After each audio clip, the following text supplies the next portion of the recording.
Today's webinar is hosted by Jen Harwood. Jen is a recognised business speaker who can touch, move and inspire an audience to think differently about business and create positive change. Jen's style is energetic and engaging, and I personally can vouch for this as I have experienced it many times myself. She shares real business stories, essentially, and it's all aimed to teach audiences fundamental business principles in an entertaining way. I've worked with lots of people around networking. I'm based in Sydney and I travel, and as you can see, I'm starting to work with technology, so that's great. The key to the success that I've had in my entire career and in running my business has been through networking.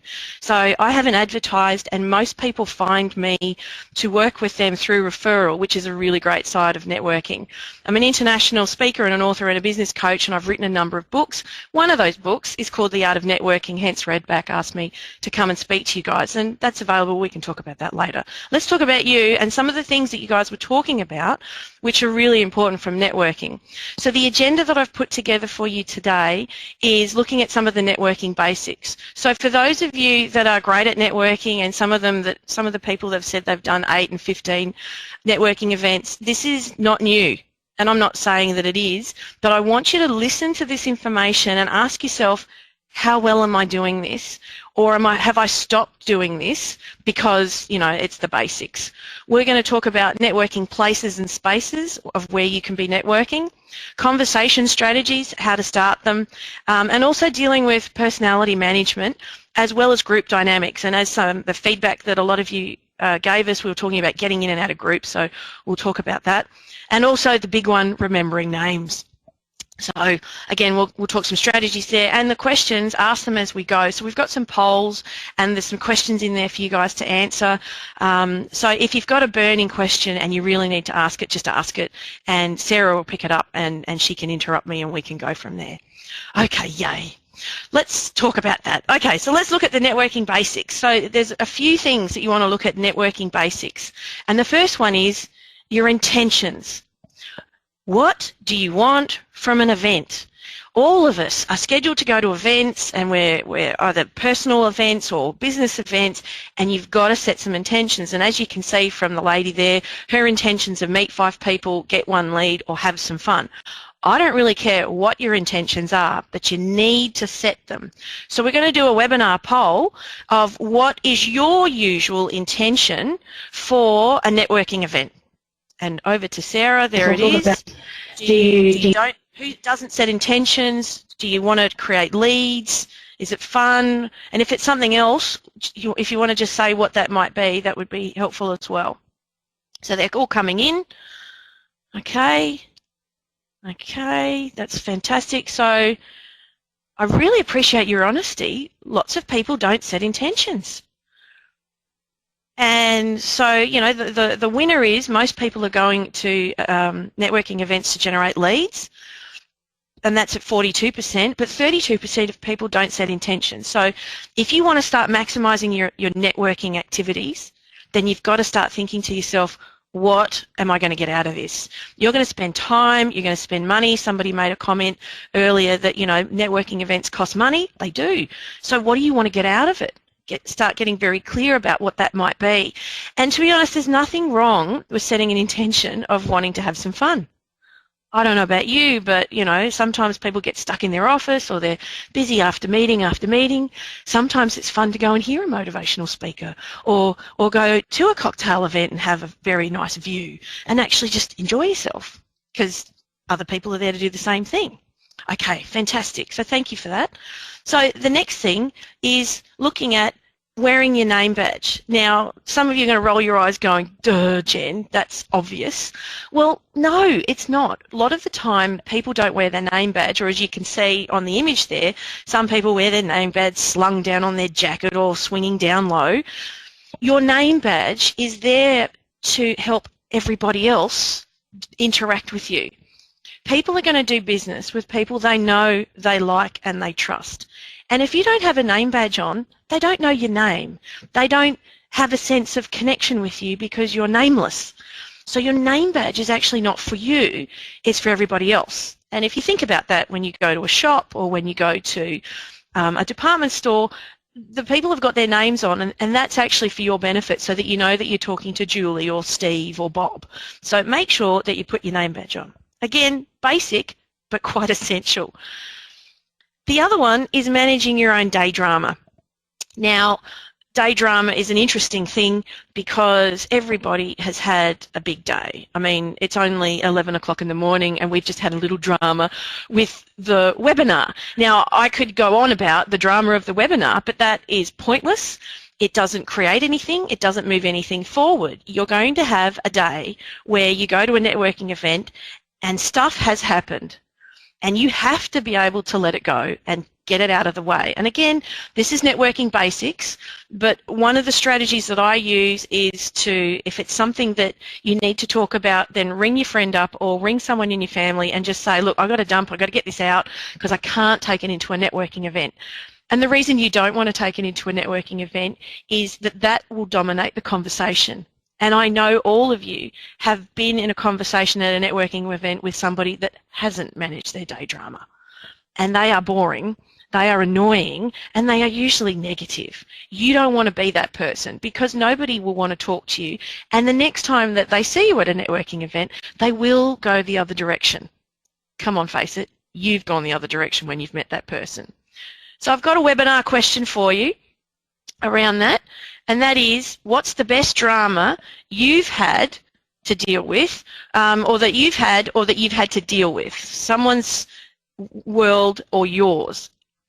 What's the best drama that you've had to deal with? I mean, I had one in an event and a woman stood up and that she'd run over a lizard that day and she was completely traumatised. And everybody in the room within half an hour knew about the lizard that she'd run over on the way to this networking event. She was remembered as the lizard lady. I mean, you just don't want to do it. Airline woes, thank you, Nabil, staff resigning.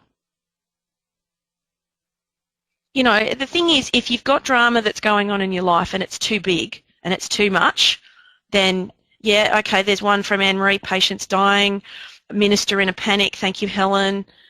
Having to attend the event, yes, sometimes people are forced and cajoled to going to a networking event they don't want to. Payroll issues, people not being paid, yes, staff dishonesty. Car broke down on the way to work, yes, thank you, Megan. So you can see that, you know, everybody's going to have stuff going on. You don't want to be the person in the room having stuff going on. You just need to park it. So if you can't park whatever the drama is, don't take it into the event. You might not go, or you might deal with it and then come into the event, because people are going to remember how you made them feel. And if you're having all this drama come out, it's not going to be good. So thank you for sharing on that. Okay, I think we'll keep moving given where we are. Fantastic. So let's get to places and spaces for networking. This is one of my most favourite things to talk about because everybody thinks that the best place and space to network is at an industry event. And my favourite place to network is what I call the local spot. Now, the local spot is wherever your target market or the people that you want to hang out with hang out, right? So I spent a lot of time in regional Victoria, and one of the places in Bendigo to hang out is a little cafe behind the Bendigo Bank called the Green Olive Cafe. Now, I'm there because the type of people I work with are CEOs, bankers and professionals and accountants, and everybody in Bendigo goes to the Green Olive Cafe to have coffee and lunch. Charles W, love the Green Olive, love it, love it. So, and you know, everybody goes there. So the best thing for me to do, particularly when I relocated to Bendigo, I think it was over 10 years ago now, I'd go and have coffee there all the time. And I've had lunch there all the time. Now, I wasn't there stalking the place, checking out everybody that was coming in and out. Again, people do business with people they know, they like, and they trust. You want to get to a place where people see you and they're familiar with you. So in the local spot, the place that I would sit would be not right next to the door, but sort of halfway into the room, and I'd pick a chair that would face the door because, as you know, and it's hard to do this over the airwaves, but when someone walks through the door of a cafe, they look into the room. So as they look into the room, they're going to see me. They're going to see my face. Now, I might be in conversation, but I'd rather people see people and they're going to say, oh, I know you, because they've seen you. And we want that familiarity of trust and you know, they feel like they know you. So, and that, Nabil, you're great. There's a feedback there. You can't wear a name badge in a pub or a bar or a cafe. No, unless you've come from a networking event. But you want to be seen, and that's what the local spot's all about, because I've gone up to the counter and someone has come up next to me, and it was actually one of the guys that I wanted to talk to, and he was the CEO of the Bendigo Council, and he came up to me and we stood right next to each other. I'm paying the bill for lunch with one of my clients, and he said to me, you're Jen Harwood, aren't you? And I was like, yes. I was dancing in my shoes going, this guy knows who I am, and I haven't actually formally met him. To get to see this guy was really difficult. I had to get through, you know, the switch. I had to get through his secretary to get an appointment. This guy's paying for coffee and he's standing right next to me. And I said, yes, I'm Jen Harwood. And he said, I've heard some good things about you. I think we should talk about what we could do with business in Bendigo. I nearly passed out with joy. And I was like, yes. And then I said to him, would you like me to call your secretary and make that appointment? He said, yes, call Susie and tell her, John, you know, met me today. Ring her today, he said. So no sooner did I get out of my meeting and my clients went away, I was on the phone in my car ringing up his assistant and setting it all up, right?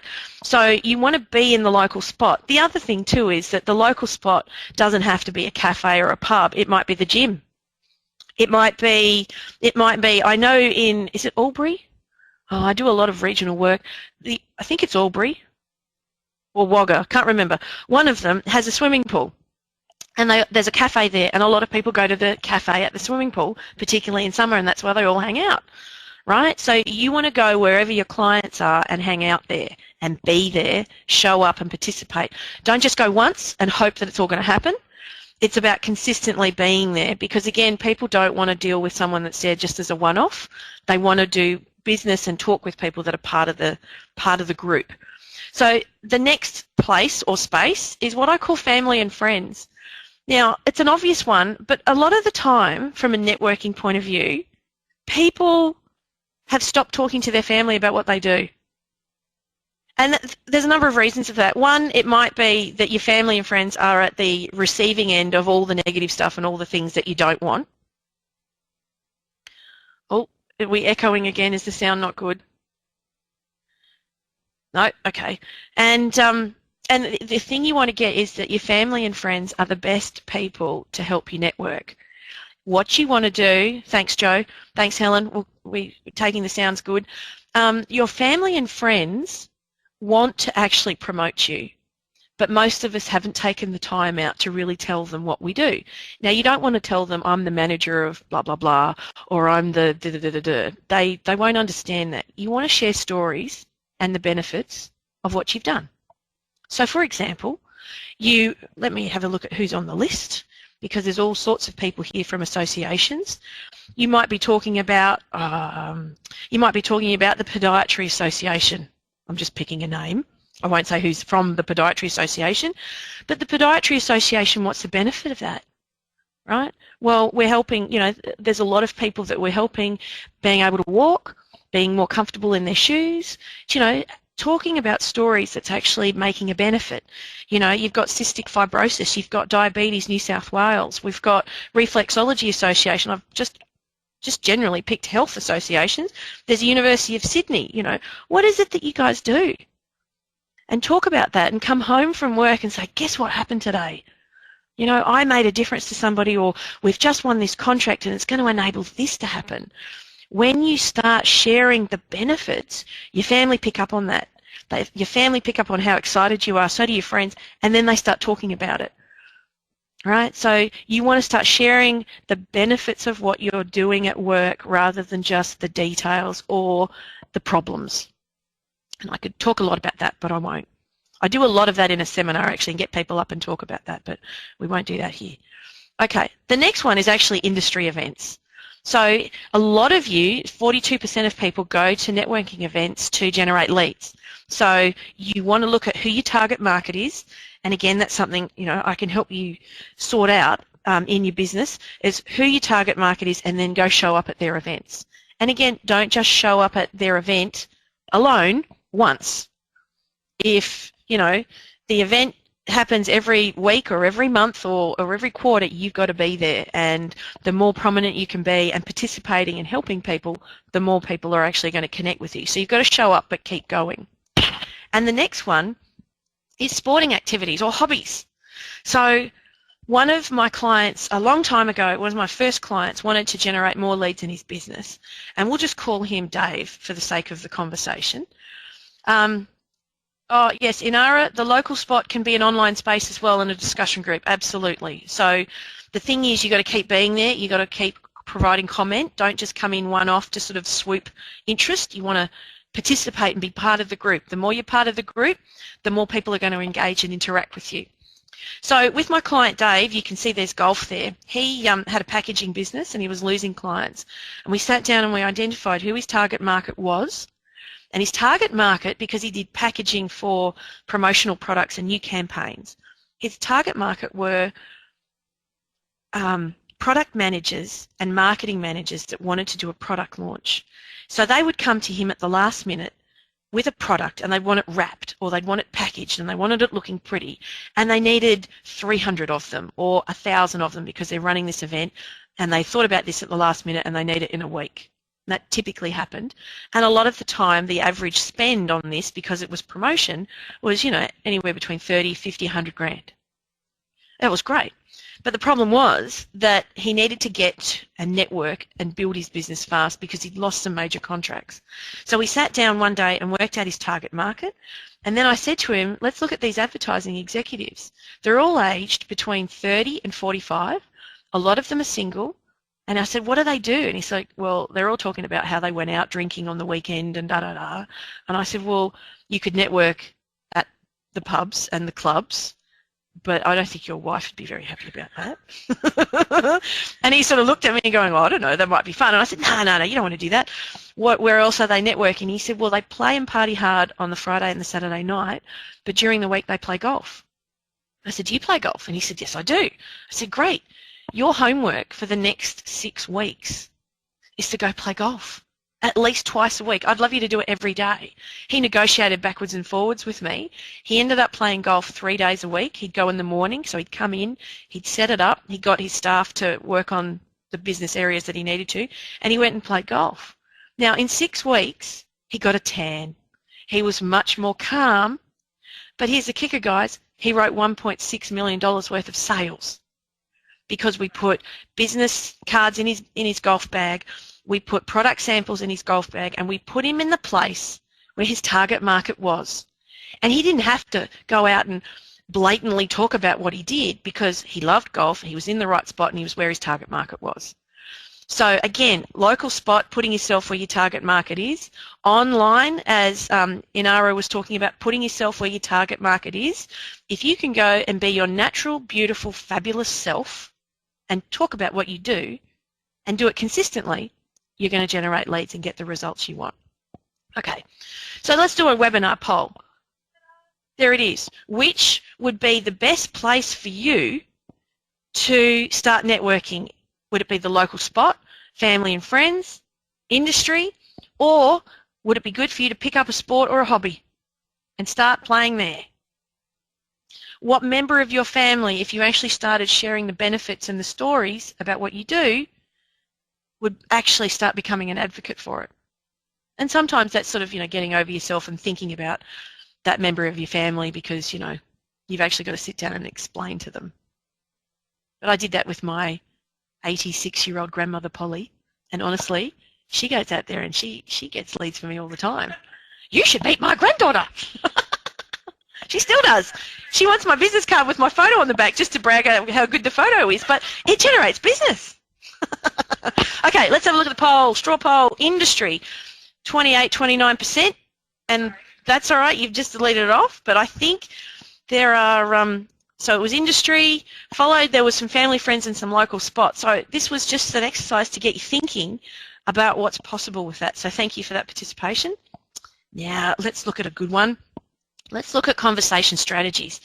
And the reason I put this up here is from the feedback that you guys provided, it was all about how to start conversations and around that sort of thing. Now, you are going to get this presentation so that you will get the text. I am very aware that the next 2 slides have lots of text on it, and if I was delivering this presentation in front of people live, you wouldn't be getting this text, but because it's a webinar, it's doable. All right, so let's just get into it. First one I want to talk about is actually how to start the conversation. And the first point is you need to go and stand next to a person that you don't know. Do it, right? That's, I mean, you know, you got a smile on your face, I get it, but a lot of people won't actually even go up and start talking to somebody they don't know. But if you're going to get conversation starting, don't do it with people you know, because you'll say the same old thing. The next thing is smile and relax. You do not need an Einstein question to start. And a lot of the time, people feel completely intimidated at a networking event because they need to look clever. Give it up. You just need to ask a simple question. So let me give you some samples. Children's schools and other parents. Inara, fantastic. So you need an open question. It might be, hi, how's your day been? Or why have you come to this event? Or do you know many people here? My absolute favourite is, what's the best thing that's happened to you today? And I'll describe how that question actually works, because it's a get out of jail card for me, anywhere, anytime. Another one is, what do you think of the speaker or the entertainment tonight? It doesn't matter if the speaker or the entertainment is rubbish. It's something to talk about. Are you a member of the group? What do you do? Is a standard question that most people ask, and I would say try to avoid that as the first question. Because otherwise it's name, rank and serial number. Hi, my name's Jen and I'm a motivational speaker and an author. Okay? Or, hi, my name's Bill and I'm an accountant. The whole conversation stops. You don't want that. So the what you do needs to be secondary or tertiary questions, not the first one. Right? Or another one that I ask is, what do you do when you're not working? Right? And it doesn't matter what they say. I've had lots of people say to me, I sleep. And I go, really? I said, why do you have to sleep? And then with the why do you have to sleep, then all sorts of other questions comes out. I sleep, I mean, at the moment, none of you really know this, but I have a 3-year-old daughter. If I'm not working and if I'm not networking and if I'm not speaking, I'm probably sleeping because, you know, I'm playing with my daughter or I'm sleeping. That's it. But, you know, there's lots of stories behind things, and you want to ask questions that enable people to share stuff about what's going on. Or another one, where's the best place to go on holiday? Or, I love to travel, do you? Where have you been to lately? Now, if you say, I love to travel, do you? And they say no, right? Then you go, I love sport, do you? What do you love? Start talking about stuff that lights you up, because people are going to do business with people they know, they like, and they trust. So you might as well talk about stuff you like and see if there's any connection. Because if there's no connection, that you might love travel and you might love sport and you might love kids, and you're talking to someone who doesn't travel, who doesn't love sport, who is childless, who doesn't want any children, you're probably not going to do business with them. Probably, right? Because there's not enough connection there. People are going to connect with you. So then let's look at the other side of things. So you've started and opened up conversation. How do you change it? Right? Has anyone... Oh, I can't do a poll because we should have organised it earlier, but now I'm thinking about it, I would be asking, you know, who's been in a conversation where, you know, it's just boring, it's not where you want it to be, you know, oh, there we go, Dwayne, I hate getting stuck in weather conversations. Yeah, you're stuck in a conversation and you can't get out of it, and you want something a little bit more interesting. Okay, so this ties right back to the start of having an intention. If you don't come to an event with an intention of what you want to get out of it, you're going to get stuck in these types of conversations. So if you're coming to the event because you want leads, then you have got to have some one-liners that will start that conversation. So let me give you a sample. So strategies for this, either get the conversation more onto your topic of interest, or it's to get someone out of a dull, boring or a negative monologue, because, you know, we all know about the monologue. So for example, have you seen, and then you insert your latest news on your topic, for example. So have you seen the football results, like the Waratahs? Have you seen something about the Commonwealth Games? Or there might be a government announcement in the industry, and then ask what did they think. This is something that you would have to prepare in your head, so that when you were in those warning, boring conversation happening, that you can kick this one in and run it. Because sometimes it's hard for people and they feel a bit nervous around that. Another one. Again, what's the best thing that's happened to you today? Or for some people that are monologuing a long time, you know, what's the best thing that's happened to you this week? And then the other one that I use a lot is state of fact to start the conversation, which will have them ask to know more. So for example, I'd be in a conversation and there was a pause. You've got to wait for a pause, and it doesn't matter that this conversation is completely off the topic of the group, right? You just say it. Did you know that 2 out of 5 CEOs fail in their first 18 months on the job? I now know why that happens. Someone in that group is going to say, why does that happen? Now, automatically, that's going to take you onto the topic that you want to talk about, right? So if you're a mortgage broker, and I think there's a couple on here, I usually say the best conversation to get people talking about mortgages and houses and money is I usually land this, you know, stand in a circle in a group and say, if you could have any house, your ideal house, what would it be? Everybody gets off the conversation or whatever they've been talking about, and then they start answering that question because it gets their imagination running and churning, and then they start talking about their imaginary houses. From a mortgage broker's point of view, somebody will go, I already know the dream house I want, it's just a matter of when. That's a client. They're not one yet, but that's a client. And another one would say, oh, I'm not sure if we could ever buy a house at the moment, you know, and then you can start assessing because your intention is to generate leads, right? Or if you wanted to change the conversation because your intention was to have fun, one of the best questions is, who knows a joke? Right? Now, if you're going to have fun at an event, you might have a few jokes stored up in your head so that you could actually start it all off, because one joke starts to have everybody else talking about jokes, because your intention of the networking event might be to have people think you're fun and for you to have some fun. All right? So let's talk about the next question is, because everybody's been networking, what question has got you the best results? Because the other thing is that I could talk a lot about this, but I'm interested in what are some of the questions that have got you the best results in a networking event? And I'll just read them out as they come in.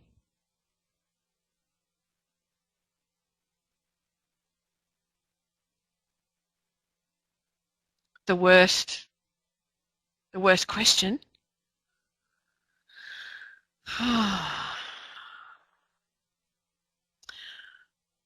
Oh, it's more of it's so close that they actually don't even want an answer. They're talking to you because they want to look good, or they're talking to you because they're waiting for someone else to come into the room that's more important. So they're not actually listening.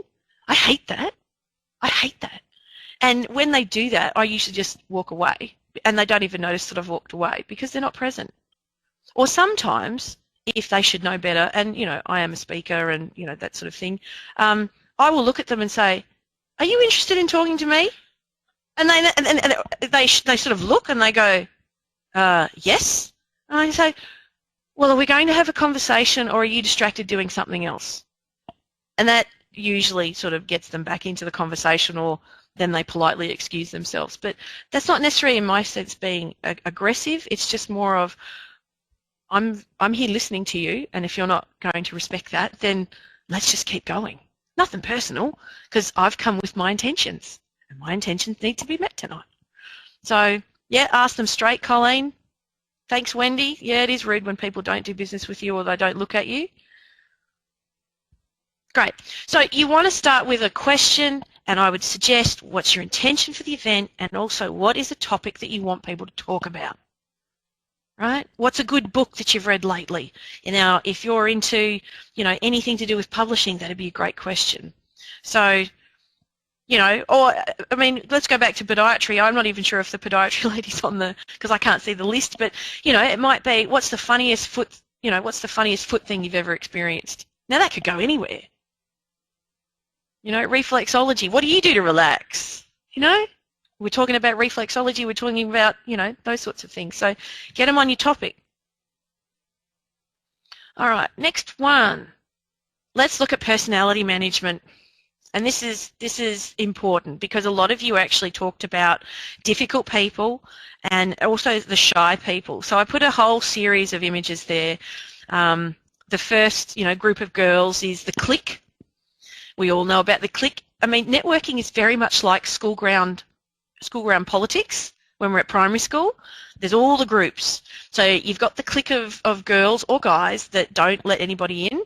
And part of the strategy I'll talk about in groups, you've also got the angry, bossy, dominating individual. You've got the nice guy, right, or the nice girl. You've got the boring person that, you know, if you stand next to you for too long, you're going to go to sleep. You've also got the angry woman, so it's a bit like the guy above her. And then you've also got the person that is very focused. So they're in the personality profile, they're high D, they're highly driven, they know what they want, they'll come up to you and they'll ask you a couple of questions and then they go. And for some shy people, that is completely and utterly intimidating. So you've got to understand the type of personality that you've got yourself, whether you're shy. I say to shy people, just be shy. You don't have to go out there and be a gregarious, in-your-face, hi, how are you? But you do need to realise that there are other people out there and to get into the same tone as them. So the high energy, fast-paced people don't like to slow down. So you might want to amp it up just a little bit just so that you can connect, because people are going to do business with people they know, they like and they trust. A quiet, slow person talking to a loud, noisy person, the loud, noisy person might need to slow it down and be a little bit quieter, and at the same time the quiet, sort of slow person might need to speed it up just a little bit and be a little bit louder, because your intent is to connect, right, rather than to disconnect. But the best thing to start anybody off, which is my absolute favourite, and let's talk about it, is what's the best thing. So here's what you do. Whoever it is, right, the quiet people who aren't talking or the really loud people that are talking all the time, you wait for a pause in the conversation. For the quiet people, that'll be easy. For the loud people, for the loud people, you sometimes have to wait for them to take a breath. And in that moment, you then say, so, what's the best thing that's happened to you today? And then pause. Let them think about it, right? And for the noisy, loud people who are talking 100 miles an hour, they probably don't even hear that question because they're too busy talking. Wait, and then ask it again. And then allow them to tell you whatever that is. So what they'll do is I'm not an NLP person, by the way, guys, but I've watched it. They go into their brain, they scan their brain for the day or the week, depending on how you've asked the question, and then they'll come back and they'll tell you something. And that thing is related to them. So whatever it is that they say, you go along with it. Now, the best place to do this is at a checkout, just to practice. You go to the checkout, buying your groceries. Everybody buys groceries, right, unless you're doing it online, but you know, people still go to the supermarket. And you go up to the person, and I usually do this, I'll go, hi, Sally, my name's Jen. I'm going to be your customer today. Now, it might sound a bit corny, but it just sort of warms them up a little bit to go, I'm not your usual customer, and to have a conversation, because most people are in the monotonous, scanning things through, hi, how are you, have a nice day, and there's no interaction. Same thing at a networking event. So you ask them, you know, what's the best thing that's happened to you today? They will scan their brain, and then they look directly at your eyes, and then they'll say what it is. So at a supermarket, I've had one lady, she said, oh, I saw my daughter take her first steps this morning. Great. My question, how old is she? What's her name? Does she have any brothers and sisters? Do you work here full time? It opens up the opportunity to ask questions. So your angry people and your full-on people have to slow down and stop, and then you can ask them about what's going on. When you're asking the questions, you are then starting to lead the conversation. You're more in control of where it's going to go, but you allow the freedom for the other person to give you the comments back. Another one that I did for a lady, and again she was in the checkout, but she was an older lady. I was about 3 o'clock in the afternoon. She looked at me with a wry smile when I asked her this, and she said, my husband made me lunch for the first time in 20 years. I'm like, wow, what happened? What did he do? What did you do? Tell me the story. In a networking event, you do this with people. They then start to open up to you and share stuff that's not name, rank, and serial number. They will then share with you information about themselves and what's important to them and what they like. And you want to connect with what they like. So this is also very good, by the way, for anyone that has teenagers who come home and say, how are you? Oh, yeah. What'd you do today? Nothing. You know, dead boring. You can actually say to your teenager, so, Toby, what's the best thing that's happened to you today? They have to answer. Now they can say not much, but it doesn't, the brain will come back. So we've got a question around that. Oh, as I said, it gets people into a lighter headspace, and it takes a conversation somewhere new. Dealing with personalities, don't make them wrong. If they're not like you, that's good. You just need to either step it up or tone it down, because your intention is to connect with people so that they want to do business with you. So the webinar poll, who could be the best person that you could actually ask the best thing to? Would it be your boss? Is there a difficult person that you know? Oh yes, difficult people, great. Is there a teenager? Or is there someone else that you could ask this question to? You might have a client or someone that you really want to get a result with.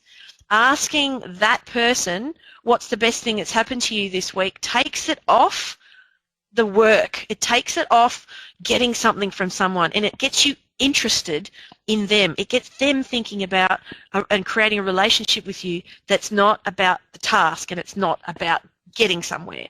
And when people aren't thinking they're getting somewhere, then they're likely to give. Oh wow, look at this. So we've got 60% saying difficult person, 13% of you have got a teenager you can try this with, and then there's 25% that have said other. Do we know what other people have said in that, or are they just ticked other? Oh, that's okay. I'm just excited, as you can tell. Other equals everyone. Thanks, Colleen.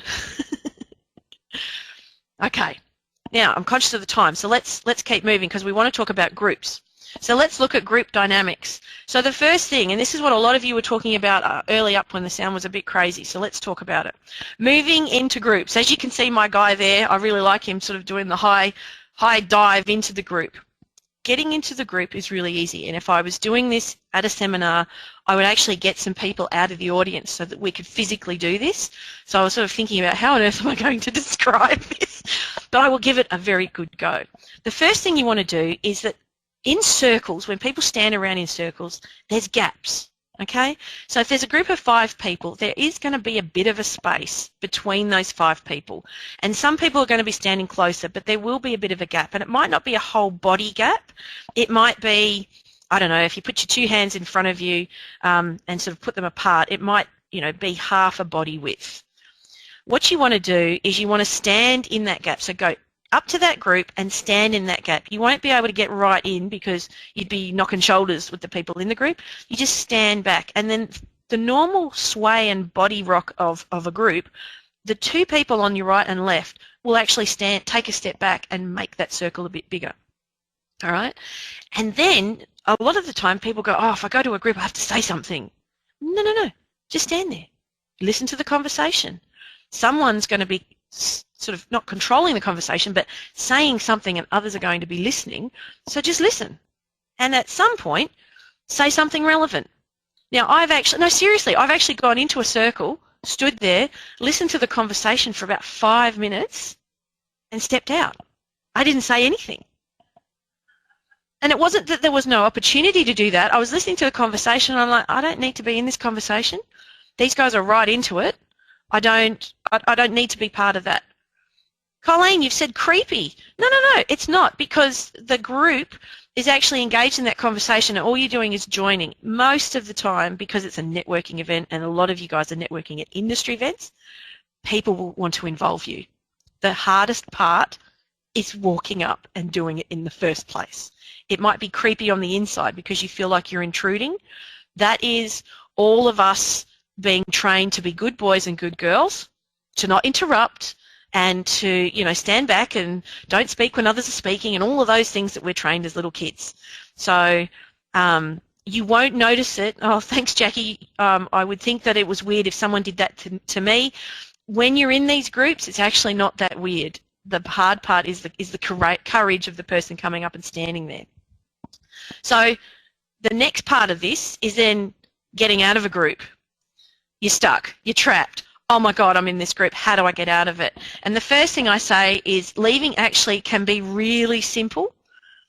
Just you don't need to use excuses to get out of the circle. So a lot of the time people say, oh, excuse me, I think I need to go to the bathroom. I'm like, don't say that. And sometimes people say, oh, would you like a drink? Knowing they're not coming back to the group. So they're offering people they're standing with to get a drink, knowing they're not going to come back. Oh, Anne-Marie, that's clever.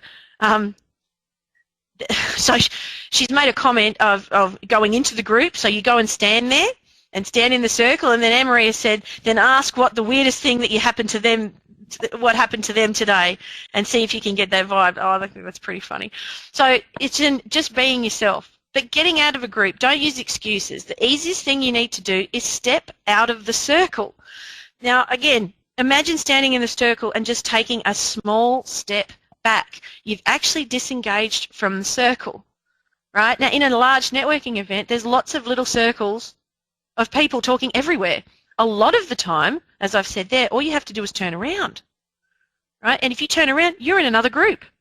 You don't actually have to move too far. The third point is and this is really, if you can get this, in fact, if you take your hands and clap them together, yeah, and hold them together, and then take all your fingers and just keep your palms together but pull your fingers out. You've got sort of a V going on. The base of your palms are together and you've got a V.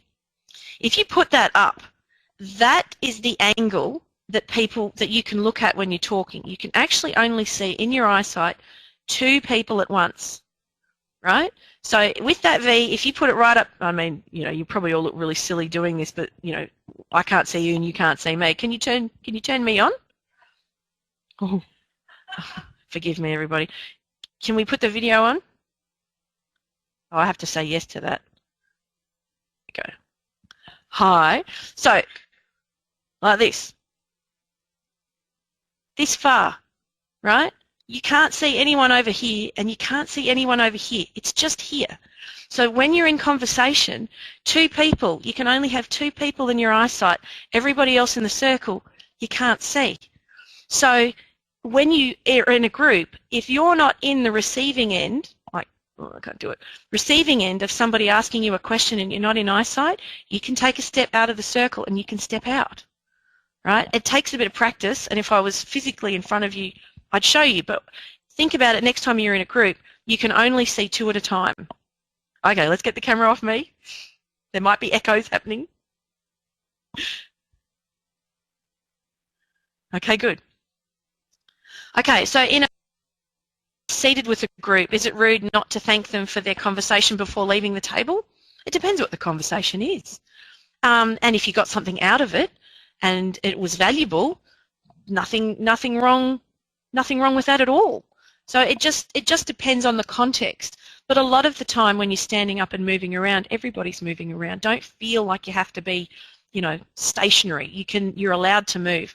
One of the things that I do with people is, I might say to the person standing next to me, where do you want to go now?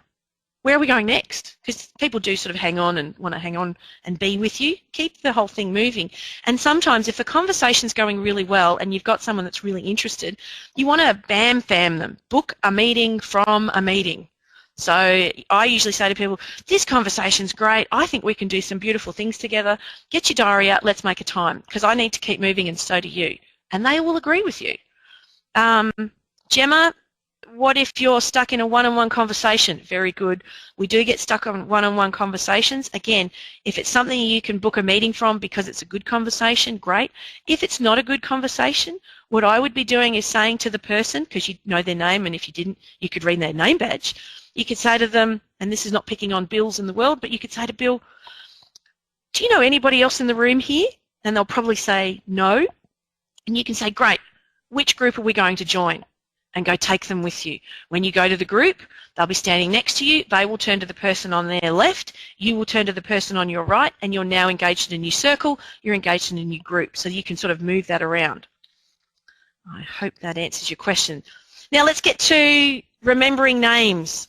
There was a big lot of questions around remembering names, and I thought, well, let's. Oh, you're most welcome, Gemma. Remembering names. So let's get into it.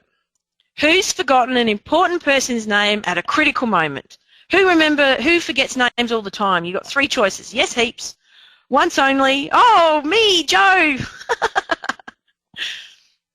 My issue is that no one can pronounce your name, and I don't even know how to pronounce your name. I hate you. Okay. So, okay, let's go back to the poll for a minute. So, yes, heaps. Okay, we have a clear winner here. 84% of the people forget people's names all the time. 9% only once, and there are some stars in the group that never forget people's names. I'm in love with you. But it's a human thing to remember names. So let's, hey woo, is it? No, tell me. Hey you. Hey you. What I do with names, if you've got a tricky name, and I had a woman that worked for me, she was an excellent PA, and her name was Suchitra. And it was an Indian name and she was English. I got her to break her name down. So we broke it down to Sue, as in the girl's name Sue, Chi, as in Tai Chi, and Tra, as in tra-la-la. Sue, Chi, Tra. Right? A hey gu is the same. A, hey, gu. Is that correct? You break it down. If you've got anyone that works with you that's got a tricky name, break it down so that they can actually, other people can say it, and you will have to teach them. All right? I can't help it. You're going to have to teach people how to say your name. And if you've got people calling you a name that you can't stand, then you've got to fix it. So the only people that call me Jenny is my sister and my mum. Everybody else, I don't like the sound of it, right? So if people say Jenny, I usually don't nod my head and sort of keep going with it. I say, actually, I really prefer Jen. You'll get a much better response from me if you call me Jen, right? So if you have to manage your name, right, and all of that. So yes, okay, so let's look at remembering names because I'm conscious of the time and I want to keep it on time. I'm just looking at some questions. Okay, so let's look at remembering names. The first thing is you want to say their name when you're introduced, okay? And if you've got a funny name or you don't understand their name, get them to pronounce it. So it is really recommended that you help people get your name and do a bit of work up front because it'll save a lot of hassles later. And then if people can't say your name, then they won't say it because they're too embarrassed to get it wrong. So say their name when they're introduced and then repeat it without being weird, right? So we've got Joe D on the call. So Joe's made a couple of comments, and we know that he's in the group. I didn't go, oh Joe, that's really great, Joe, that you're sharing, Joe. Thanks so much, Joe. Joe, is that Joe short for Joseph? Is it short for Josephine? What is it, Joe? That's weird.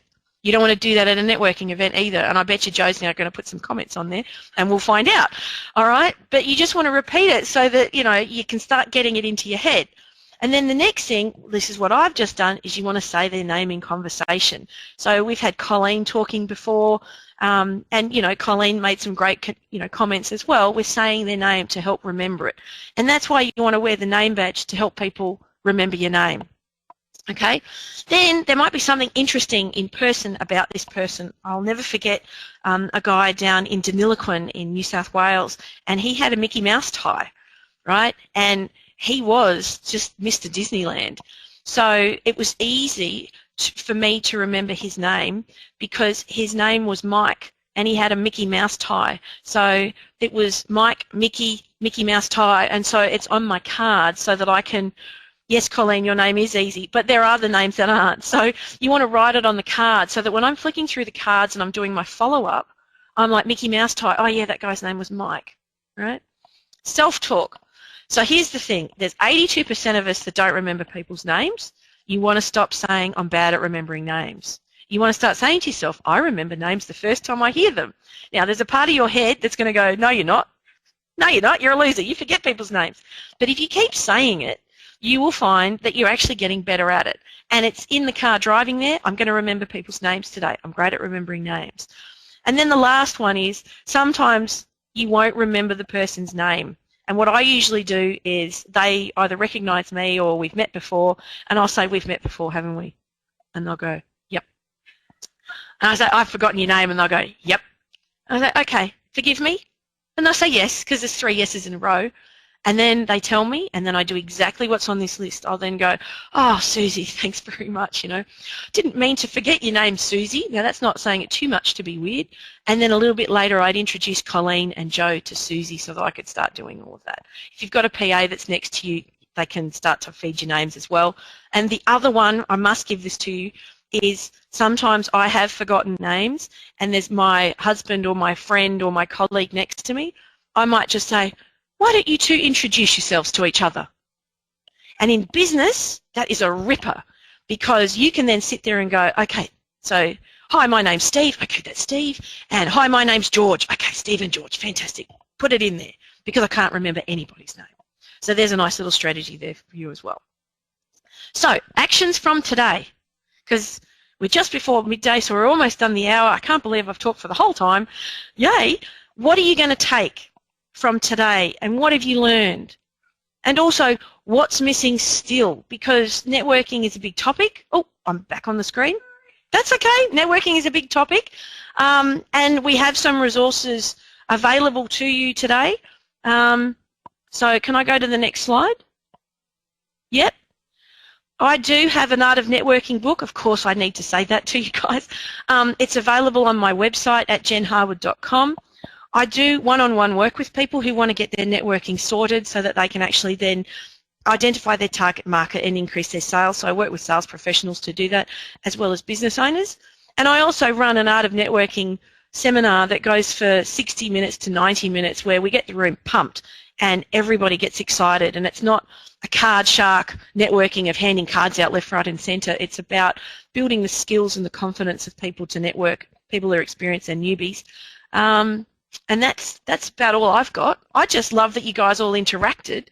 And if there's anything I can do to help you on your networking journey, please let me know. We have a free coaching service. If you want free coaching to come to you, it's via SMS. If you just send me an email or go onto the website and just let us know, we can put you on that. But, yeah, is there any questions? What time are we at? It doesn't say. I'm just going to turn you off and I'm going to come back on now that we've got the mics working. First of all, thank you for everyone persevering with us through the beginning of the event. We just love technology. It just makes our life so much easier.